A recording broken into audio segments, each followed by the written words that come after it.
things that just were ingrown, and they just, I could not get them out for the life of me. Okay. I may or may not be able to get something out of them. I'll try.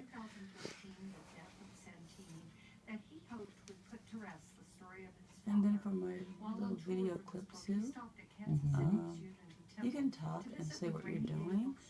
Like if this were a promo for you, you can say what these are and what you're doing.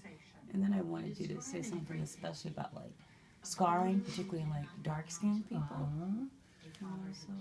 So what I'm doing here is treating the follicle with the Multi Probe Galvanic. Galvanic current is a direct current, and when the probe senses moisture in the skin, the process starts. And what's happening in the follicle is the galvanic current is turning the salt and water that's readily available into sodium hydroxide.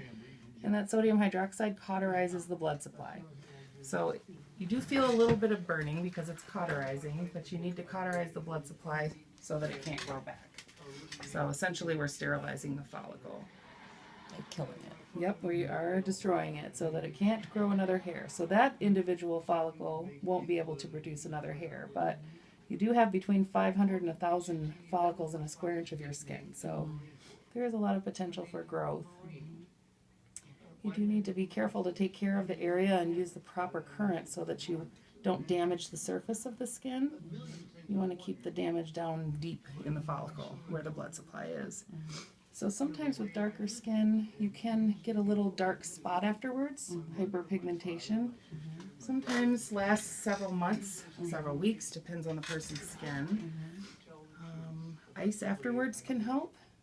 Using a topical salve several hours later will help because sometimes you can develop a little scab. Best not to pick that off. Any kind of picking of scabs can create a scar, so your skin really should look even better afterwards once it's healed. The hair can be really irritating for the skin, especially when it gets ingrown. So I do see a lot of clients come in that have been tweezing, which is not recommended because it does stimulate growth to tweeze. They'll sometimes have a lot of dark spots on their skin from the tweezing and the ingrown hairs. So once you remove those hairs, the skin calms down and it regenerates itself. You can have a better looking surface after a while once the hair is gone and there's no more irritation. Now this spot here, I did go inside. There was some pus in there, but I did not find a hair. If there is a hair in there, it's just like a splinter. Eventually your skin is going to either dissolve it, absorb it, or reject it. Sure, okay. Best not to pick at it. I did get some pus out, so a little bit of alcohol to keep it clean, some Neosporin to help it heal. Ice is always good because it reduces inflammation and promotes the healing process. And my skin is always tough. Like I kind of like probably put something on it in like 2 hours and then I'm good. Oh, good. So, yeah, good. Yeah. Wait several hours before you put anything like a salve on it because this is hot, it's heat, and that salve somehow kind of insulates that heat.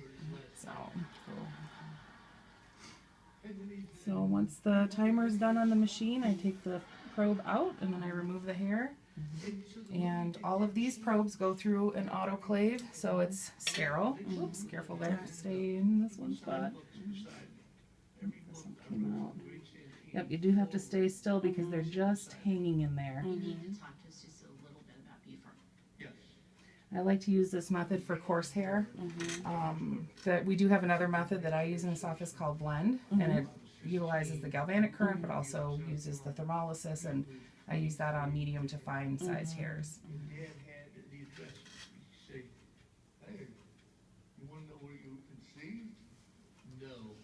Is that 5:30 this evening still open? No, I booked it. Sorry about that. That's all right. Are you like busy every day? Like you? Well, this week I am because I have that limited schedule with my sister's kids visiting.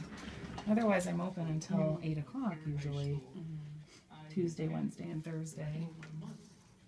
Okay, we got those naughty ones here. Very good. Thank you.